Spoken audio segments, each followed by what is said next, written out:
था कि मुझे पीरियड्स के प्रॉब्लम थे जब से मैं मतलब 9th क्लास में थी और मेरे पीरियड्स आए तब से ही मुझे बहुत ज़्यादा ब्लीडिंग होता था और मतलब मैं 7 डेज़ 10 डेज़ इस तरीके से मैं रहती थी।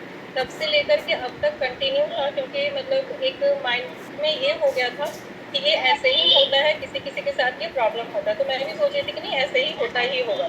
लेकिन जब मैं इस कम्युनिटी में जुड़ी, मैंने अपने न्यूट्रिशन लिए, उसके 1 महीने के बाद मेरे ये प्रॉब्लम बिल्कुल ठीक हो गए और उसके बाद मैं बिल्कुल बहुत ही ज़्यादा खुश हूँ क्योंकि मैं बहुत परेशान थी सर और मैं ये रिज़ल्ट है इस बार मैं सोच रही थी कि संगीता मैम के साथ मैं शेयर करूँगी क्योंकि वो फीमेल है तो मेरे अकॉर्डिंग मुझे लग रहा था ना कि वो मेरी इस चीज़ को ज़्यादा अच्छे तरीके से वो समझ पाएँगी, मुझे उनसे बात भी करनी थी। तो इसलिए अभी मैम रिज़ल्ट ले रही थी ना तो मैंने तुरंत हैंड रेज़ किया कि मुझे मैम से बात करने को मिलेगा। और उसके बाद दूसरा रिज़ल्ट सर और मैंने 10 केजी वेट 11 केजी पर मैंने वेट भी अपना लॉस किया है और अब मेरा 56 केजी वेट है जो मेरी कोच ने बोला कि अब मुझे कम करने की ज़रूरत नहीं है।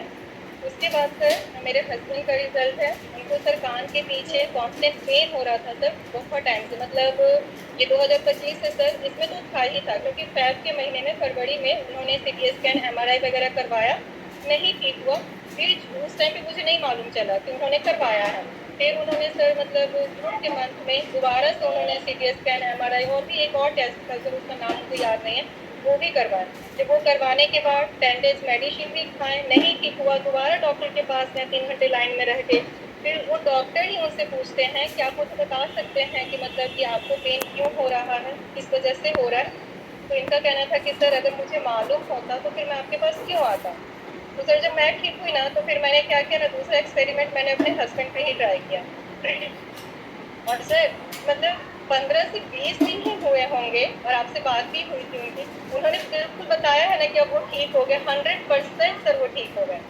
अब उनको कोई दिक्कत नहीं है और एक बात सर पता है, अब ना मतलब घर में अगर कुछ भी होता है ना तो मेडिसिन का बाद नहीं मतलब किया जाता है। जैसे उनका बीपी हल्का लो रहता है, तो वो मुझे वहाँ से फ़ोन किए कि सरिता सर से बात करना ना मेरा बीपी लो रहता है, मैं उसके लिए क्या ले सकता हूँ?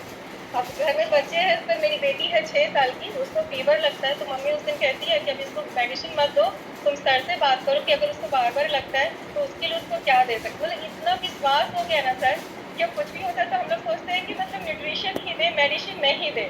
तो मैं उसके लिए सर शाम को बात करूँगी और ये मेरा रिज़ल्ट था सर बहुत ही अच्छा मेरा और मेरे हस्बैंड का रिज़ल्ट है। Thank you so much sir आपको, कम्युनिटी को दिल से धन्यवाद।